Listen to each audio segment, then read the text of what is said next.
Those of you who don't know me, my name is Ken Strebelo. I'm Kelly's dad, and God gave me the privilege and honor of being Abigail's grandfather.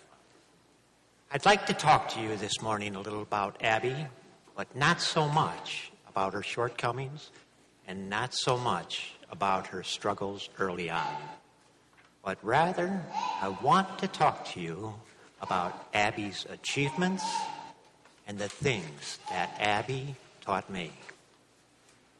So this little story is all about the life and times of little Miss Abigail Vlcek, as seen through the eyes of a grandfather. This story begins the very first time that I was introduced to Abby. But before we begin, there is something you need to know. Very early on, Abby was introduced to some of the brightest medical minds in Cleveland, and they all had one thing in common, and that was they all believed that Abby would never survive childbirth. So with that in mind, a decision was made that when Abby was going to join us in this life, it would be done through a cesarean procedure. Now, this story begins. We had all gathered in that waiting room, waiting for Abby. You see, we really knew the date that Abby would be here, why we even knew the exact time. But we waited and waited, and then Chris finally came out, and he went over and he talked to the grandmothers. Oh, and he was asking the grandmothers to go back and see Abby. That was good news, for they certainly wouldn't let someone back if there was a problem. Oh, this was good. So the grandmothers did go back, one at a time, and I waited. And I waited. Time seemed to be moving so slow at that moment. I remember I looked at my watch, it seemed like 100 times. And I remember thinking, oh, come on, ladies. Sandy, just say hi. I'm Grandma. I'll talk to you later. Bye-bye. And of course, that thought didn't work. I didn't think it would. But then, shortly after that, I believe it was my daughter, Lisa. She came over and she said, Dad, Kelly wants to see you now. And so I went back to where Kelly was waiting. And when I got to the doorway, I looked in and Kelly was smiling. She was holding Abby in her arms. So I went in and I sat in a chair right next to the bed.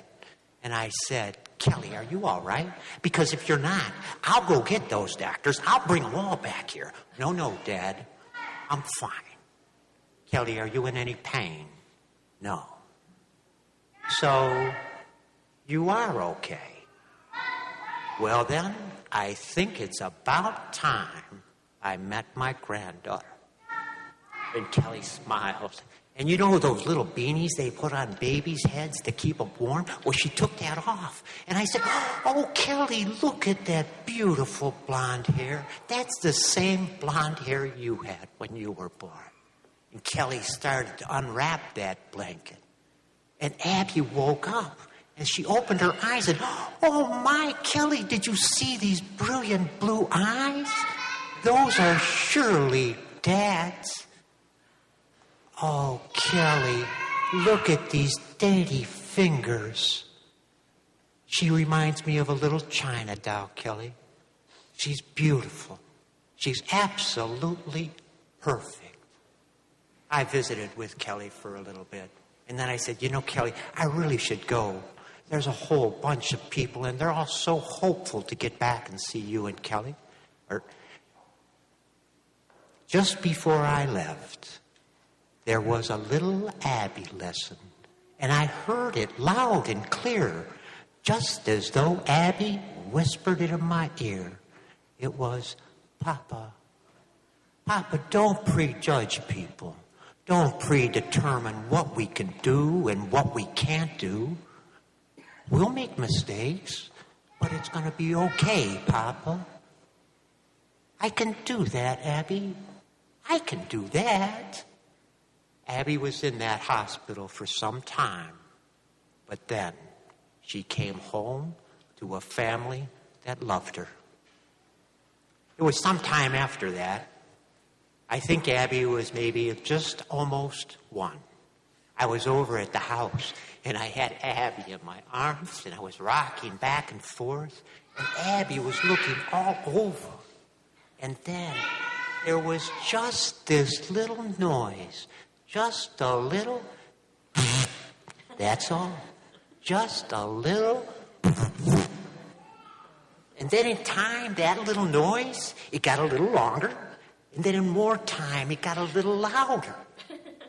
And then in more time, it got louder and longer. And it was some time well after that. I went back to the house, and I had Abby.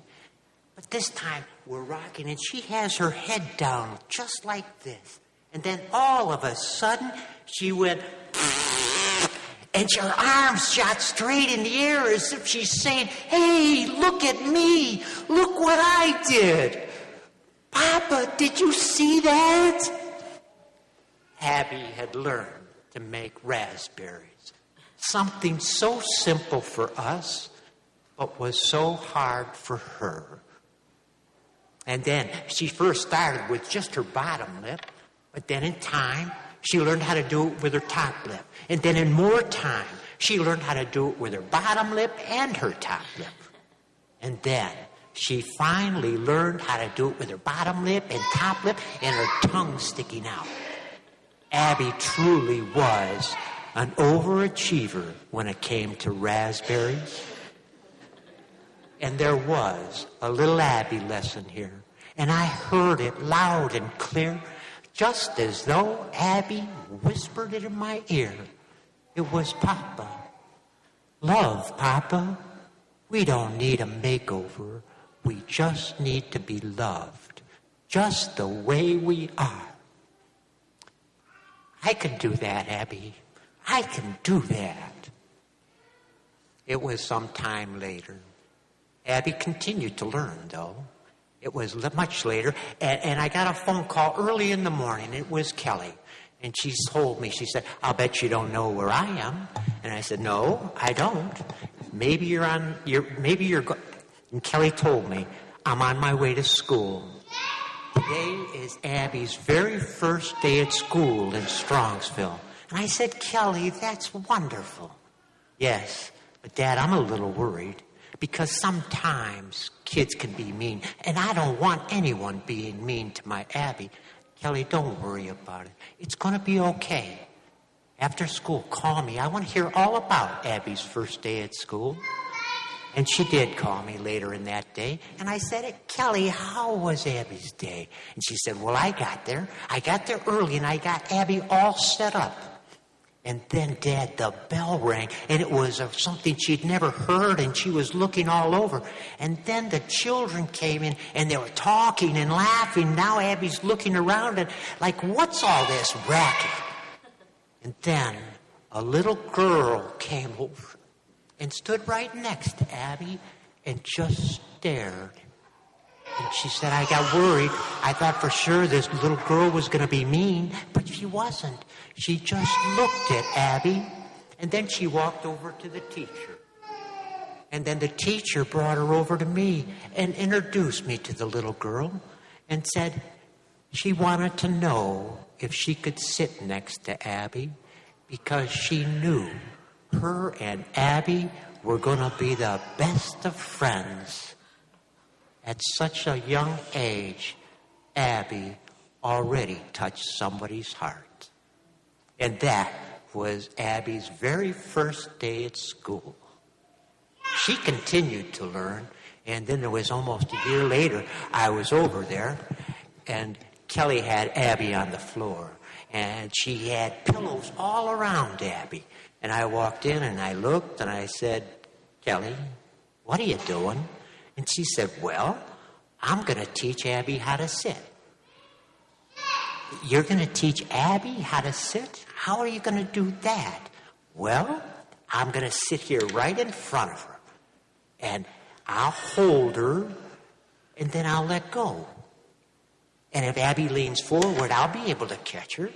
And if Abby leans backwards, I can pull her forward. And Kelly did that every day, or every few days. And yes, there were times that Abby fell. But what was important wasn't the fact that Abby fell. No. What was important was that Abby tried as hard as she could, using absolutely everything that God may have given her, to be the best little Abby she could be every day.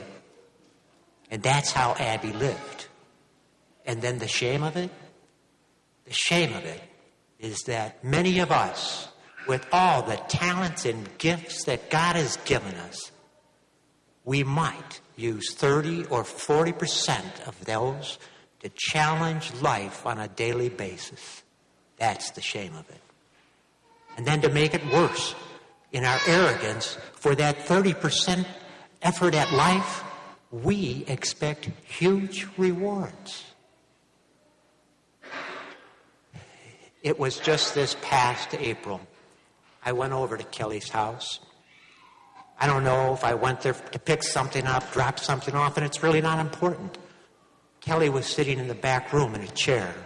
Abby was on the floor, and one of Abby's favorite nurses was behind her reading a story to Abby. And Abby, little Abby, was sitting straight up, all by herself. No one was holding her. She was sitting there just as proud as can be. And she started to lean forward and more forward, almost to the point where her little nose touched her knee. And I was thinking, oh, she'll never be able to pull herself up. But Abby pulled, and she pulled and pulled, and then she was sitting straight up again, just as proud. And then she started leaning backwards, and she leaned further back and further back. And I thought to myself, oh, no, I don't think I could even get up at that point. But Abby pulled, and she pulled, and she pulled, and she had herself sitting straight up again. As sick as Abby was this past April, she never stopped trying. She never stopped trying to learn or being the best little Abby she could be. And there was an Abby lesson here, and I heard it loud and clear, just as though Abby whispered it in my ear. It was, Papa. Now, Papa, you have to learn something every day that's going to make you a better person. And then, Papa, you have to try as hard as you can every day to be the best Papa you can be. And if you do those things, Papa, maybe, but just maybe, someday you'll be able to make raspberries just as good as me. I can do that, Abby. I can do that.